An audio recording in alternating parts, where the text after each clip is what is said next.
देशात वातावरण बदलले. पुणे शहर राहुलच्या घोषणांनी दुमदुमलं.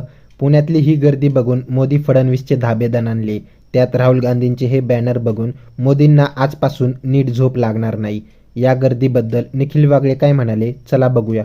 राहुल गांधी यांचा पुण्यातला कार्यक्रम छात्रों की गूंज हा कार्यक्रम 100% यशस्वी झाला आणि त्याला पुण्याबाहेरच्या मुलींचा प्रचंड प्रतिसाद मिळाला असं म्हणायला काही हरकत नाहीये. आणि हा प्रतिसाद भारतीय जनता पक्षाने विविध अडथळे आणण्याचा प्रयत्न करून सुद्धा मिळाला हे लक्षात घ्यायला पाहिजे. याचं कारण मुख्यमंत्री देवेंद्र फडणवीस यांनी काहीही गरज नसताना आचरट विधानं केली. या कार्यक्रमाला काँग्रेसवाले पैसे देऊन मुलींना आणतायत असं त्यांनी सांगितलं. तिथला जर क्राऊड बघितला, मुली ज्या जमल्या होत्या त्या बघितल्या, तर त्यातली उत्स्फूर्तता सरळ दिसत होती. म्हणजे फडणवीसांनी डोळ्याला पट्टी बांधली असेल तरच ते दिसणार नाही. मला 100% खात्री आहे राहुल गांधींचा हा कार्यक्रम देवेंद्र फडणवीस आणि भारतीय जनता पक्षाच्या नेत्यांनी लाईव्ह बघितला असेल किंवा नसेल बघितला तर त्यांनी नंतर बघावा अशी इच्छा आहे. कारण या कार्यक्रमातून त्यांना खूप शिकण्यासारखं आहे.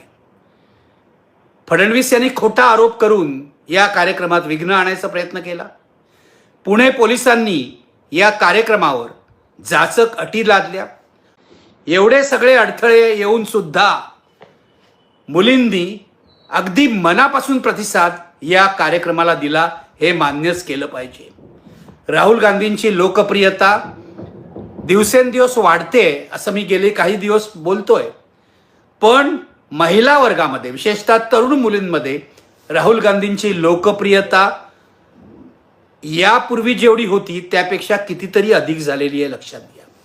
त्यामुळे आज जिथे कार्यक्रम होता खचाखच भरून गेला होता मुली आणि महिलांच्या गर्दीने. बाहेर मुलांसाठी स्क्रीन्स लावले होते. आयोजकांनी आधीच सांगितलं होतं मुलांना आम्हाला या कार्यक्रमामध्ये प्रवेश देता येत नाही मुख्य सभागृहामध्ये. याचं कारण हा मुलींसाठीच आहे. पण मुलांसाठी बाहेर स्क्रीन्स लावले होते. तिथेही तरुण मुलांनी प्रचंड गर्दी केली होती. ही भाजपला मुख्यमंत्री म्हणवणाऱ्या देवेंद्र फडणवीस यांना आणि अभाविपला सणसणीत चपराक आहे, लक्षात घ्या. असो, पण राहुल गांधी काय संघ परिवाराची, RSSची, अभाविपची किंवा फडणवीसाची किंचितही पर्वा करत नाहीत. ते झंझावात बनून सगळ्या देशात फिरतायत. तसेच ते आज निळा टी-शर्ट घालून पुण्यामध्ये आले. तेव्हापासून आजच्या राहुल गांधींच्या कार्यक्रमाला राहुल गांधी निळा टी-शर्ट घालणार का अशी चर्चा चालू झाली. गेल्या वेळेला प्रयागराजला त्यांनी गुलाबी शर्ट घातला आणि गुलाबी शर्टांची विक्री वाढली असं सोशल मीडियावर लिहून यायला लागलं. आज निळा शर्ट घालणार का की आणखी कोणत्या रंगाचा शर्ट घालणार ही उत्सुकता होती. म्हणजे एखाद्या नेत्याच्या कपड्यांविषयी एवढी चर्चा यापूर्वी कधीही झालेली नसेल. मोदी वेगवेगळी सोंग घेतात, वेगवेगळे टोप्या घालतात, मुकुट घालतात, पिसं लावतात, जॅकेट घालतात, पण मोदींच्या वेशाची चेष्टा होते त्याची चर्चा होत नाही, लक्षात घ्या. आणि मित्र हो, मी तुम्हाला सांगतो, आजची सभा महिलांच्या सन्मानाचा, महिलांच्या समतेचा मुद्दा राहुल गांधींनी राजकीय अजेंड्यावर आणला. मी स्पष्टपणे तुम्हाला सांगतो, राहुल गांधींवर मी पूर्वी टीका केलेली आहे, पण आज मला म्हणावं असं वाटतंय हॅट्स ऑफ राहुल गांधी. कारण निवडणुकांच्या राजकारणात असलेला कोणताही नेता महिलांविषयी एवढ्या स्पष्टपणे आज बोलताना दिसत नाही. या नेत्यांच्या मनामध्ये बहुतांशी ही भीती असते की जर महिलांच्या बाजूने आपण बोललो तर पुरुषांची मतं आपल्याला गमवावी लागतील. ते स्पष्टपणे म्हणाले. महिलांना त्यांनी सुरुवातीलाच सांगितलं की तुमची लोकसंख्या भारताच्या 140 कोटी लोकसंख्येमध्ये 70 कोटी आहे आणि ही 70 कोटी लोकसंख्या जी आहे ती या देशाची ताकद आहे असं मला वाटतं. आणि राहुल गांधींच्या लोकप्रियतेचा पुरावा या कार्यक्रमाच्या शेवटी आपल्या सगळ्यांच्या डोळ्यांना दिसला, जेव्हा राहुल गांधींनी सेल्फी काढण्यासाठी मुलींना व्यासपीठावर बोलवलं. ऑडियन्समधल्या मुली, प्रेक्षकातल्या मुलीही आम्हाला यायचं आहे म्हणत होत्या. काही मुली त्या व्यासपीठावर, उंच व्यासपीठावर चढून सुद्धा आल्या. हा आपला नेता आहे, हा आपल्या बाजूने उभा राहील, हा आपल्या खांद्याला खांदा लावून उभा राहील असं यांना वाटत होतं. हा विश्वास या देशातल्या इतर कोणत्याही नेत्याबद्दल मुलींना वाटत नाही, हे लक्षात घ्या. मला असं वाटतं राहुल गांधींचं हे नवं रूप विचारांच्या मार्गावरून, म्हणजे फुले आंबेडकरांच्या विचारांच्या मार्गावरून जाणारं आहे.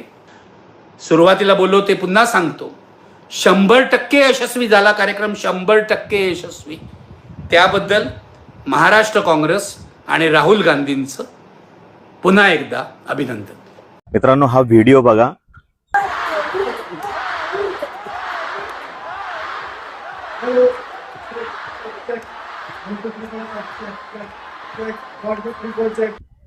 आता हा जो व्हिडिओ आहे हा तुम्ही तुमच्या मोबाईल मध्ये कदाचित राहुल गांधींची सभा चालू आहे आणि माग मोदी मोदी मोदी असा जयघोष सुरू असलेले मॉफ व्हिडिओ तुम्ही बघितलेले असतील. ह्या व्हिडिओचेच तरुणांनी आपला नेता निवडलेला आहे बघा. तरुणांनी, जेनझीनी निवडलाय, म्हणजे फिक्स झालेलं आहे.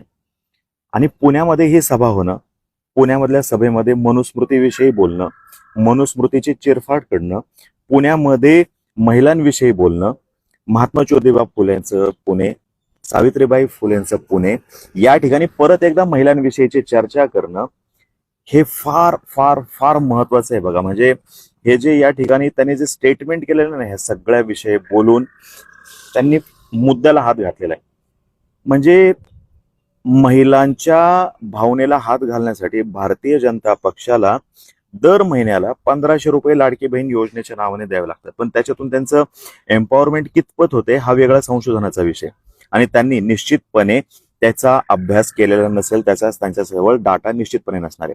पण राहुल गांधी यांनी पॅट्रियार्की बाजूला सारा, मनुस्मृती बाजूला सारा असं म्हणणं आणि महिलांनी स्वतःविषयी प्रेम करणं, स्वतःवरती प्रेम करणं, स्वतःचा विचार करा हे बोलणं, ह्या फार महत्वाच्या गोष्टी या ठिकाणी घडलेल्या आहेत. म्हणजे मान्य आहेत की बाबा तुम्ही तुमच्या वडिलांचे असाल, तुम्ही तुमच्या भावाचे असाल, सगळं खरंय, पण तुम्ही स्वतःचे आहात हा फार मोठा थॉट त्यांनी काल दिलेला आहे. इनफॅक्ट तुम्ही प्रेमामध्ये जरी असाल तरी प्रेमामध्ये प्रेमापुरतं ठीक आहे, तरी सुद्धा त्या ठिकाणी तुम्ही स्वतःचा विचार करणं गरजेचं आहे. हा म्हणजे खूप पलीकडे घेऊन जाणाऱ्या ह्या गोष्टी आहेत. डायरेक्ट फेमिनिझम विषयी बोलणारा आजच्या युगातला, आजच्या काळातला, सध्याच्या भारतातला एकमेव नेता राहुल गांधी आहे. मनुस्मृतीविषयी बेधडक बिनधास्तपणे बोलणारा नेता जो आहे तो राहुल गांधी आहे. एका पद्धतीने आंबेडकरांनी ज्या पद्धतीने मनुस्मृती जी आहे त्याची चिरफाड केलेली होती, मनुस्मृतीमधल्या गोष्टींची चिरफाड केली होती, अगदी त्याच पद्धतीने राहुल गांधी यांनी सुद्धा मनुस्मृतीची चिरफाड काल केलेली आहे. निश्चितपणे त्यांनी प्रेरणा डॉक्टर बाबासाहेब आंबेडकर यांच्यापासून घेतलेली असणार आहे आणि ह्याचं आपण स्वागत करणं गरजेचं आहे. म्हणून जनतेला ते आवडलेलं आहे, तिथल्या माता भगिनींना ह्या गोष्टी आवडलेल्या आहेत आणि आता त्यांनी त्यांचा नेता निवडलेला आहे, हे फिक्स आहे.